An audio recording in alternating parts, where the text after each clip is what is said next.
Bonsoir mesdames et messieurs, bienvenue sur 6TV. Vous êtes dans votre émission Foot Inside.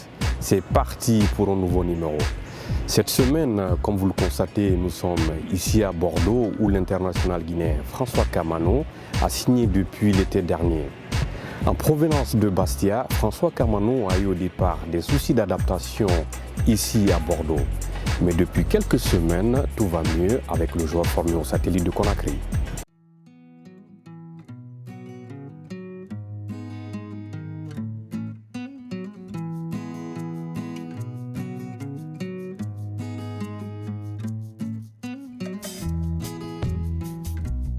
François Kamano est arrivé il y a quelques mois aux Girondins de Bordeaux en provenance du Sporting Club de Bastia.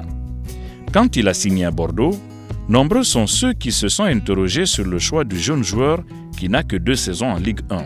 L'international guinéen savait lui où il venait de mettre les pieds. Il était conscient aussi que tout n'allait pas être simple.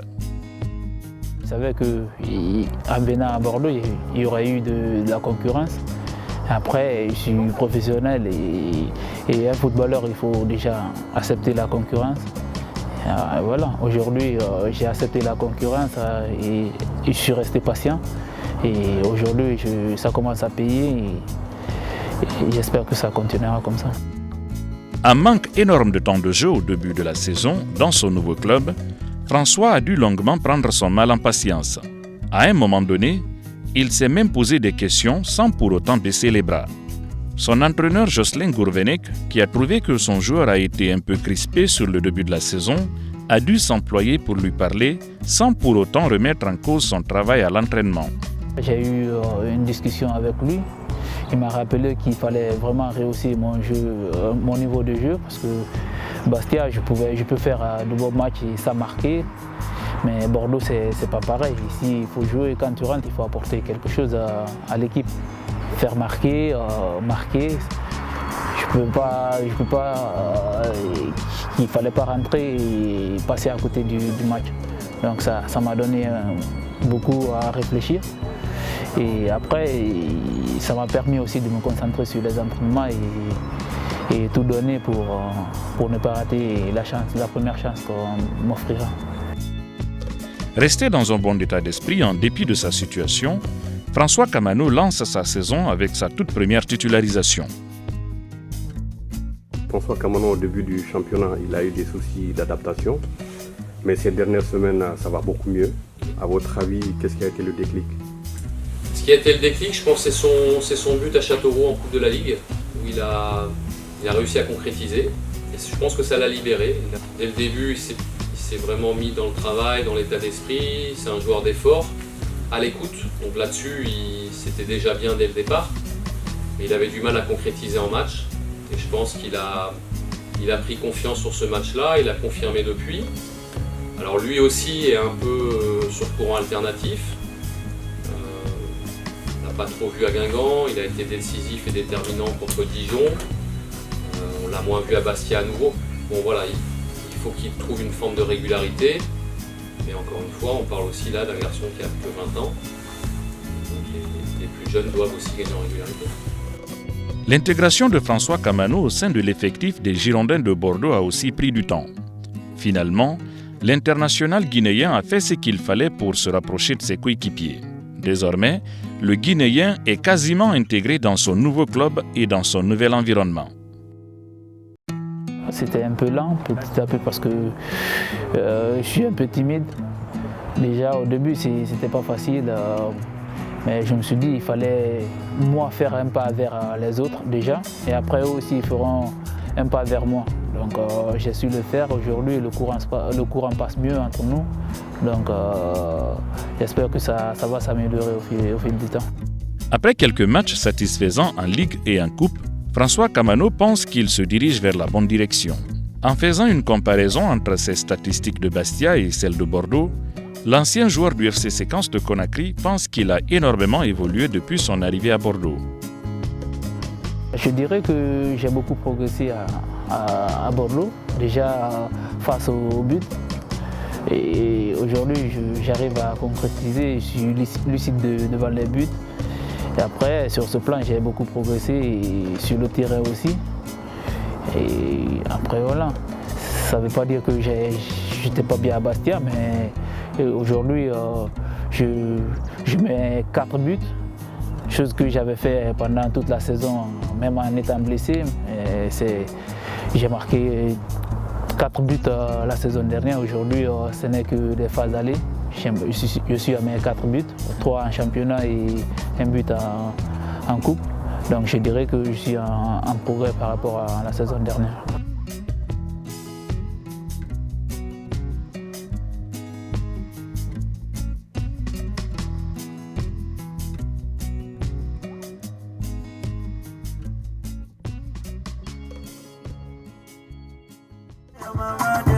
François Kamano, quand il finit l'entraînement, il fait quoi? Rien de spécial, hein. Je rentre chez moi, j'essaie de manger, je me repose ou je joue un peu à la play.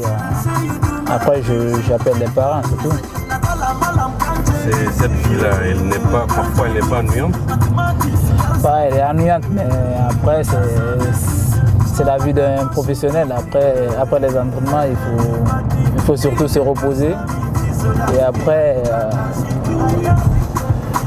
discuter un peu avec les parents et jouer un peu à la play, ça va.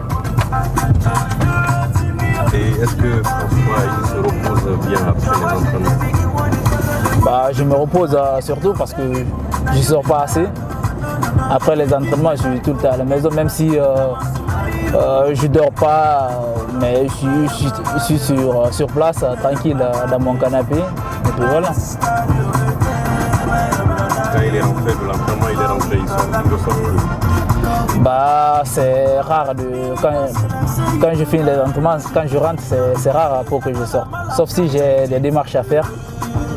Et là, je suis obligé de sortir. Et la famille, tu dis que tu es tout le temps, quand tu finis, le plus souvent tu discutes avec eux? Ah ouais, parce que je prends pour avoir leurs nouvelles et je discute aussi beaucoup avec mes amis du bled. Les amis footballeurs ou les amis du quartier? Mes amis du quartier surtout, et après c'est quelques coéquipiers aussi, quelques anciens coéquipiers que j'ai laissés au pays. Et les parents, quand tu les appelles, c'est pour parler quoi? On discute de tout, je les explique comment s'est passé les entraînements et puis eux aussi me donnent leurs nouvelles, comment ils se portent et tout. Après, voilà. Ils sont curieux de savoir ce que tu es en train de faire. Mon papa, il est curieux de tout savoir. Tout ce que je fais, je suis obligé de le faire le compte rendu. Tu as quelle relation avec lui? Ma relation avec mon papa, elle est plutôt bonne parce que depuis que je suis né, le courant il passe beaucoup entre nous et j'ai toujours vécu avec lui. Donc, et je partais, c'est seulement quand je suis venu à Conakry que je l'ai quitté. Donc on est tellement habitué que je suis obligé de l'appeler tous les jours et lui faire le compte rendu.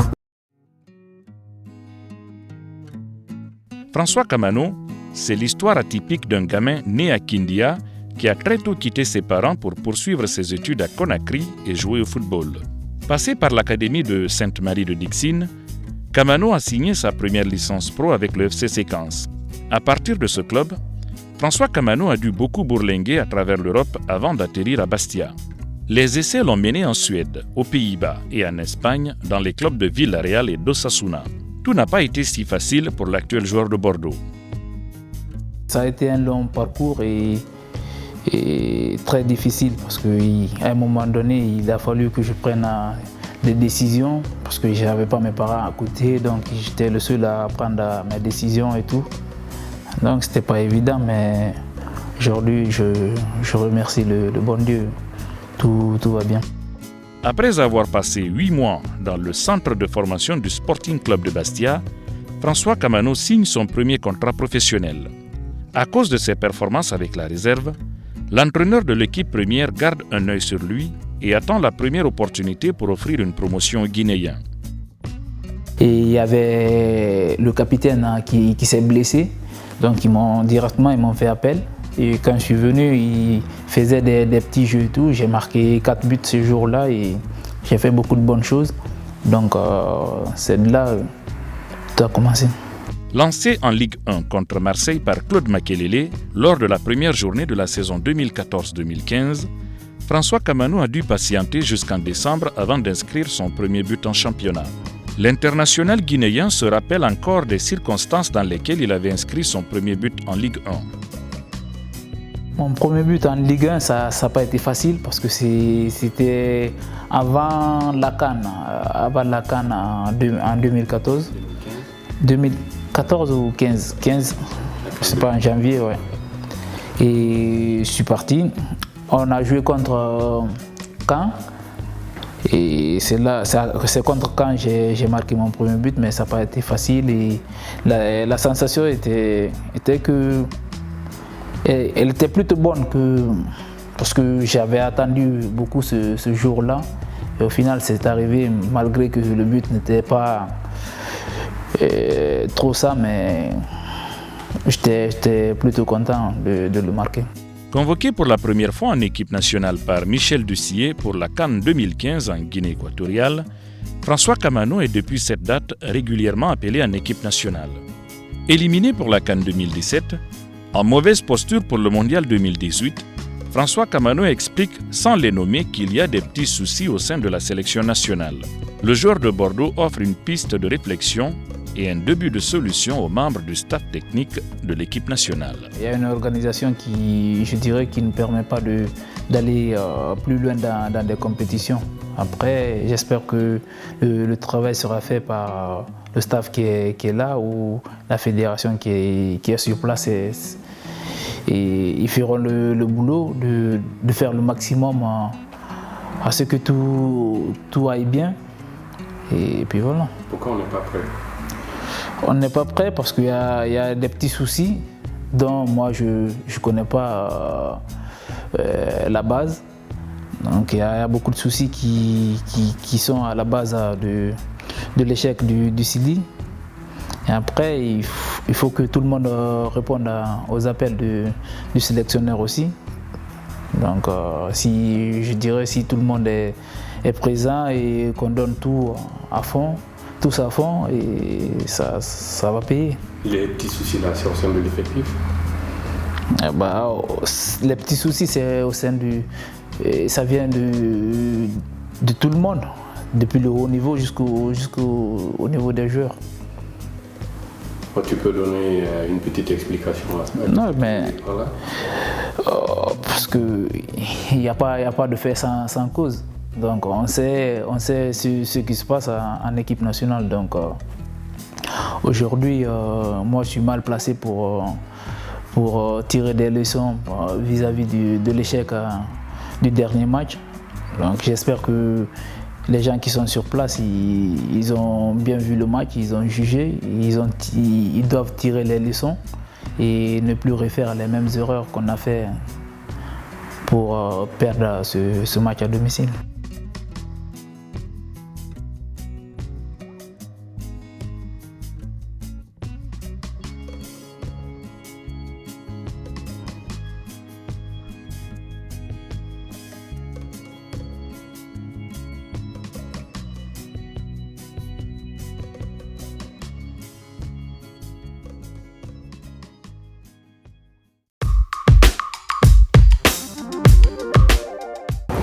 Mesdames et messieurs, le reportage que vous venez de suivre, vous allez le retrouver dans l'émission partenaire de Foot Inside, Football Factory, de notre confrère Sega Diallo.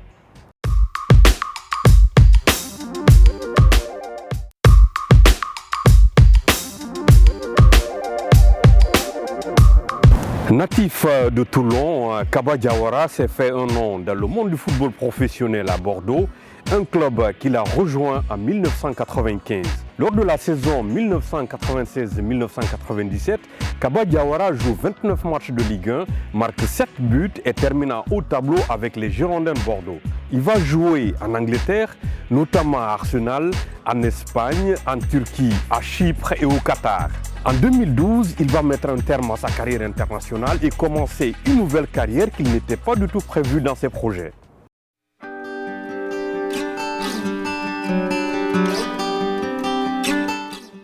il a toujours cette envie d'apporter un plus. C'est pas le consultant qui se contente juste de raconter à chaque fois son expérience et tout. Kaba, il impressionne surtout dans sa capacité à lire le jeu.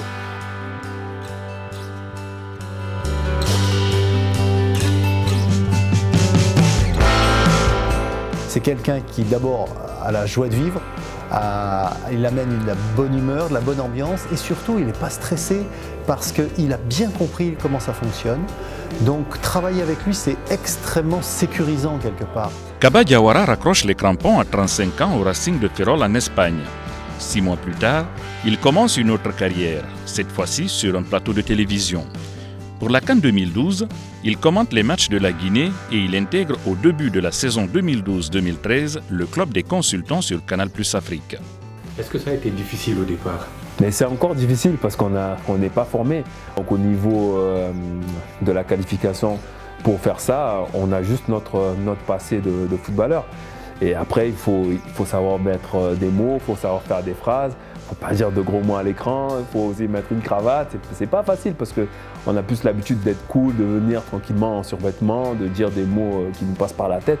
Alors que là, il y a quand même un travail de recherche à faire. J'ai eu la chance de commencer avec Aboubakry Ba et lui, il m'a tout de suite mis au jus, quoi. Il m'a beaucoup aidé et en fait, il m'a formé. Arrivé dans ce milieu par hasard, Kaba Diawara a dû s'accrocher pour rester. Depuis, l'ancien international guinéen a pris de l'expérience dans le monde audiovisuel. Kaba Diawara commente les matchs de la Ligue des Champions, parfois ceux de la NBA, et il est présent sur les plateaux de Talent d'Afrique et du 11 d'Europe.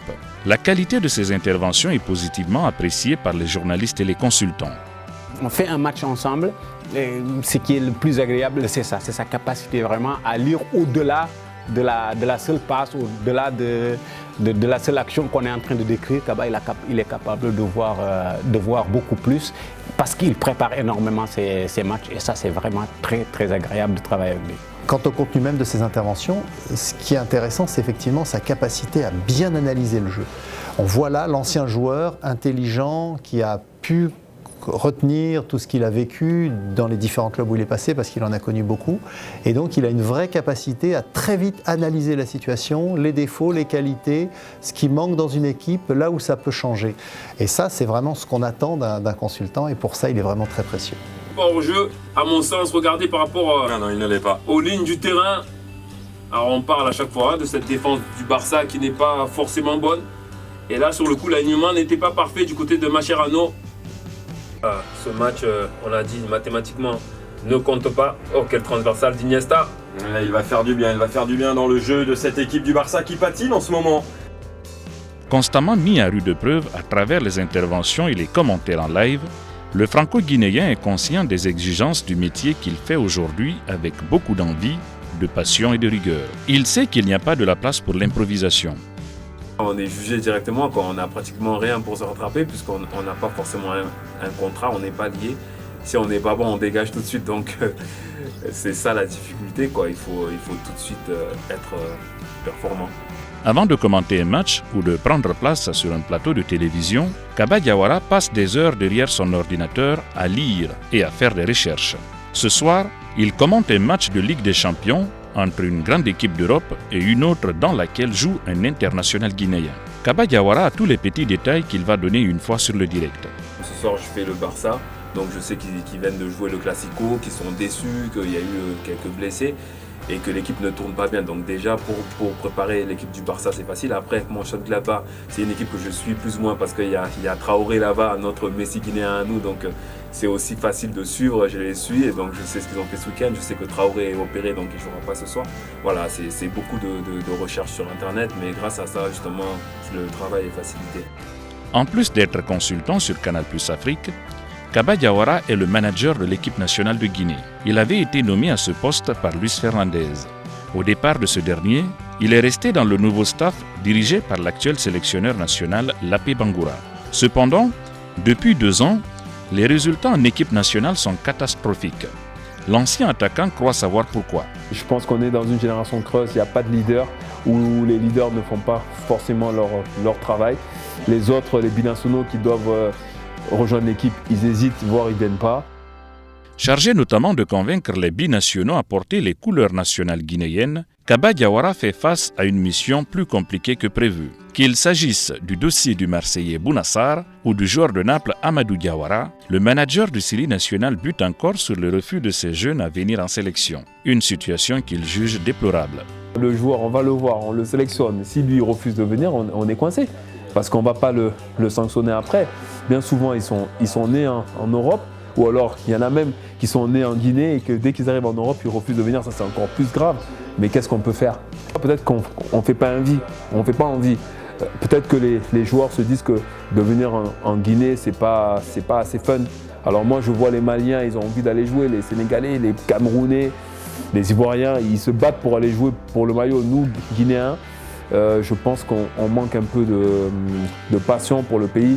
On manque de patriotisme et ça, c'est grave. Lui-même binational et international espoir français, Kaba Diawara est arrivé en équipe nationale de Guinée sur le tard. Cependant, l'ancien joueur d'Arsenal explique qu'il n'a jamais refusé la sélection nationale guinéenne. D'après lui, son papa a toujours voulu qu'il vienne jouer pour son pays d'origine. J'ai répété cette histoire-là 15 000 fois. On ne m'a pas laissé le choix. Je suis arrivé sur le tard parce que déjà, moi, je suis né en France, donc je n'avais pas de passeport guinéen. À 20 ans, j'ai eu des représentants, 21 ans je crois, des personnes sont venues, mais j'étais déjà prévu pour aller en équipe de France Espoir, donc je ne pouvais pas venir jouer en Guinée. Alors que je m'étais manifesté un an plus tôt, personne n'est venu me voir, personne ne m'a contacté. C'est au moment où j'allais en équipe de France Espoir qu'on m'a contacté, donc je n'ai pas pu venir jouer. Il a fallu attendre que la FIFA mette cette loi en 2003 ou 2004. Michel Dussuyer venait me voir, j'étais à Nice à l'époque, je cartonnais, j'étais bien. Mais il n'a pas voulu m'intégrer pour faire de l'ombre peut-être à certains joueurs. Je n'ai pas cité de nom, mais ça s'est fait comme ça. Dès que j'ai pu y aller, je suis venu en 2004, j'avais fait mes papiers, mes dossiers. On ne m'a pas amené, on ne m'a pas pris, donc je n'ai pas pu y aller. C'est en 2006 que j'ai eu la chance d'y aller. Je l'ai fait et je pense bien fait quand même. Après en 2008, Mouzaré m'a fait un coup, j'ai fait toute la campagne de qualification. Au dernier moment, au niveau de la liste, il ne m'a pas mis dans la liste aussi. Donc finalement, j'ai joué qu'une seule CAN. Ça reste un regret, mais j'ai fait mon maximum en tout cas avec la sélection et ça, j'en suis fier, vraiment fier.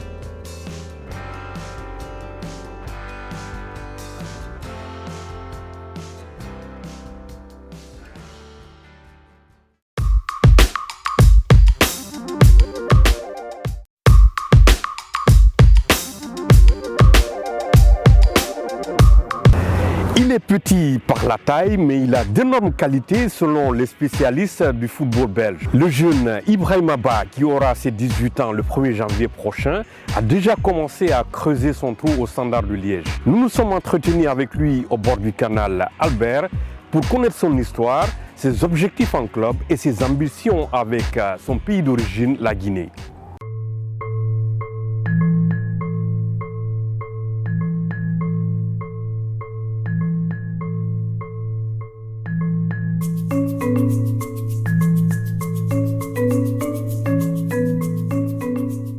Il y a une année, le Standard t'a offert ton premier contrat pro. Ouais. Et où est-ce que tu en es aujourd'hui? Tout d'abord, début de saison, j'ai eu un petit problème depuis Alger. Ça n'a pas été facile pour moi, mais j'ai eu des bonnes personnes derrière moi qui m'ont aidé pour revenir le plus vite possible. Et ça a été vraiment un moment difficile pour moi, mais jusque maintenant, tout se passe super bien et j'ai repris à jouer. Et là, j'ai joué quelques matchs et tout se passe super bien. Et puis voilà. Tu es avec les U19 ou la réserve? Je suis avec l'équipe réserve, mais quand je suis revenu de blessure, j'ai joué 2 matchs avec les U19 qui a été vraiment un match vraiment important pour moi parce que c'était contre Anderlecht, c'est toujours un classico et ça a été vraiment un bon match. J'ai été décisif et puis pour moi c'était le plus important de revenir après 4 mois et être décisif pour un tel match et puis voilà, j'étais content. Et puis voilà, j'ai eu encore la chance d'intégrer les noyaux professionnels. Début de saison, je m'entraînais souvent avec eux et j'ai été repris 2 fois, match amical. Et puis il y a 2 jours, j'ai été repris pour la Ligue Europa. J'étais repris pour la Ligue Europa contre l'Ajax et voilà. À ton âge, se retrouver dans le groupe pro, quelle est la sensation que tu as? Ouais, c'est quelque chose de magnifique, c'est super et puis voilà, je travaille pour et je me dis si je donne tout, si je travaille à fond, pourquoi pas d'ici fin de saison avoir une petite place et puis on verra avec l'avenir ce qui va me donner ma chance avec la nouvelle direction. C'est pas facile, mais bon voilà, je prends ce qu'on me donne, surtout parce que c'est pas évident. Il y a un noyau vraiment assez chargé chez les professionnels, ils sont un nombre de 30 je pense, et puis voilà, on prend ce qu'on nous donne. À partir du moment que je monte avec eux déjà, c'est quelque chose de magnifique pour moi. Ibrahim Ba, on ne te connaît pas trop, qui tu es? Moi je suis un Guinéen, je suis né en Guinée, mais je suis arrivé en Belgique à l'âge de 12 ans. Et en Guinée, j'habitais à Sangaré, c'est pas trop connu, mais mon attachement et mon reconnaissance envers ce pays est vraiment éternel. J'oublie pas d'où je viens avant tout, donc voilà. Depuis 12 ans, tu es en Belgique et comment le foot, tu l'as commencé où et jusqu'ici, quel a été ton parcours? Quand je suis arrivé d'abord, j'ai commencé dans un petit club qui est vraiment une division vraiment très très basse. Et puis voilà, à partir de ce moment-là, le président de ce club, il avait beaucoup de contacts. Et puis un jour, il y a un détecteur qui est venu du Standard, qui m'a vu jouer et il a dit que j'étais un joueur intéressant. Puis je suis arrivé au Standard en décembre 2013, je pense. Et j'ai passé mes tests et c'est bien passé. À partir de ce moment-là, ils m'ont dit « Ouais, t'es un joueur intéressant ». Donc j'ai signé et j'ai commencé en U15 au Standard. Et jusque maintenant, je suis là et tout se passe super bien, je suis content. T'as pas joué au foot en Guinée? Si, j'ai joué, mais pas dans un grand club, pas avec un club. J'ai joué avec les amis, dans le quartier, sur la rue, tout ça, parce que j'adorais en fait le sport. J'aimais jouer au foot, mais j'étais vraiment pas dans un club avec une licence ou quoi. Je m'amusais avec mes potes et tout ça. Et des fois avec l'école aussi, on jouait. C'est ça. Ici au Standard, à quel poste tu joues? Au début, en U15 jusqu'en U17, je volais sur les flancs. Puis à un certain moment, il y a un coach, il a décidé de me mettre comme numéro 9 parce qu'il trouvait que c'était une place idéale aussi pour moi, je pourrais faire des bonnes choses. Et puis à partir de ce moment-là, j'ai fait des bons matchs et j'ai plus jamais bougé de là. Et je suis heureux d'être numéro 9 jusqu'à maintenant parce que je marque beaucoup de goals. Un 9 avec ta taille, ça doit être quelque chose de... Ouais, ça peut être quelque chose de très difficile, mais j'ai une très très bonne détente déjà à la base. Et puis voilà, je marche souvent avec la tête, même si je suis petit. Et puis voilà, je joue des fois avec un attaquant qui est un peu plus grand et je joue comme numéro 10 autour de lui aussi. C'est quelque chose qui m'arrange aussi parce que je fais des appels intéressants, comme on me dit souvent et tout ça. Et moi, je trouve vraiment pas que la taille, ça compte beaucoup parce que si vous regardez, il y a des grands attaquants, ils sont petits comme Agüero et tout, mais ce qu'il fait avec Man City et tout ça, on se dit ouais, pourquoi pas, nous si on peut le faire, même si la taille compte pas beaucoup. Une référence à ce poste de 9? Ouais, Agüero, c'est un attaquant vraiment... Il est fort, il a toutes les qualités, il est vraiment fort. Même s'il est petit de taille, il fait des bonnes choses avec Manchester City, tout le monde le voit. Pour moi, c'est l'un des meilleurs attaquants au monde et c'est un exemple, c'est un grand attaquant. L'objectif cette saison avec le Standard? Déjà, depuis le début, depuis que je suis arrivé au Standard, je me suis fixé des objectifs très très élevés. Et là, j'ai commencé avec le maillot pro, tout se passait bien. Et j'espère que le coach me fera appel et tout ça pour essayer d'avoir une place et pourquoi pas être titulaire un jour d'ici la fin de la saison. On ne sait jamais, mais je donne tout en équipe réserve pour intégrer ce maillot le plus rapidement possible. La Guinée, il y a les U20 qui sont qualifiés pour la CAN 2017. Si on frappait à ta porte, quelle va être ta réaction? Ouais, jusque maintenant, j'évolue avec l'équipe nationale belge et j'ai raté l'Euro à cause des problèmes administratifs, mais je ne calculais pas trop parce qu'en club, ça se passait super bien. Et voilà, la Guinée aussi, c'est mon pays, c'est le pays qui m'a vu naître et j'aime bien ce pays. Sans vous mentir, j'aime bien la Guinée, mais pour le moment, je pense aussi à la sélection, mais si c'est écrit que je vais jouer pour eux, pourquoi pas. Et voilà, moi j'attends des réactions de la fédération guinéenne et puis on en parlera ça avec la famille et puis on fera le bon choix. Jusqu'ici, il n'y a pas eu de contact entre la fédération guinéenne de football et la famille? Si, c'est avant la Coupe du Monde en Chili, les U17 je pense, ou les U18. J'avais un peu parlé avec Kaba Diawara pour essayer d'aller à la Coupe du Monde avec eux, mais à partir de ce moment, j'étais en plein examen, je crois. Et puis la famille, elle n'était pas trop d'accord de laisser un peu l'école pour 2 ou 3 semaines et tout, parce que ça allait jouer sur moi. Ils m'ont dit non, c'est pas le bon moment, il faut se patienter. Si c'est écrit que tu vas jouer pour la Guinée un jour, tu vas jouer pour eux. Et puis voilà, j'ai pris le mal en patience et puis voilà. Mais toi, dans un coin de ta tête, est-ce que tu as vraiment envie de jouer avec la Guinée? Ouais, pourquoi pas. C'est quelque chose de très important parce que jouer pour ton pays, vraiment, c'est quelque chose de magnifique. Si on fait appel à toi, c'est qu'on a confiance en toi déjà.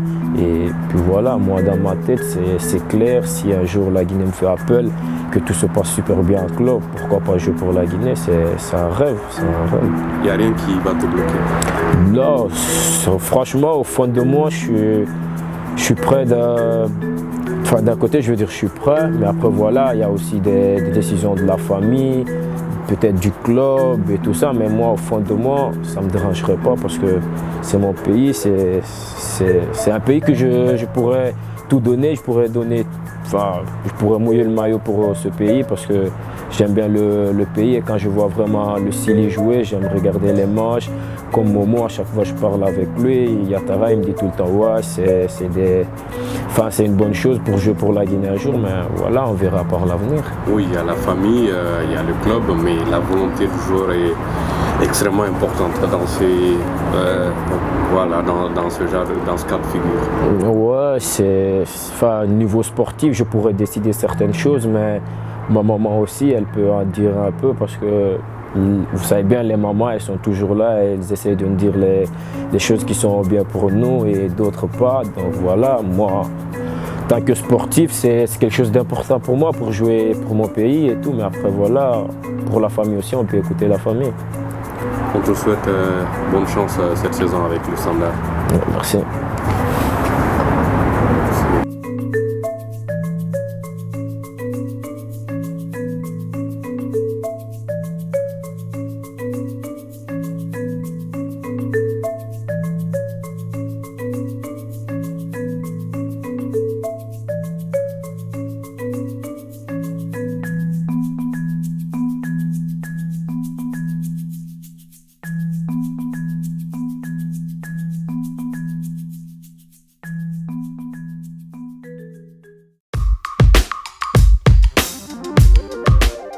C'est la fin de ce numéro de Foot Inside sur 6 TV.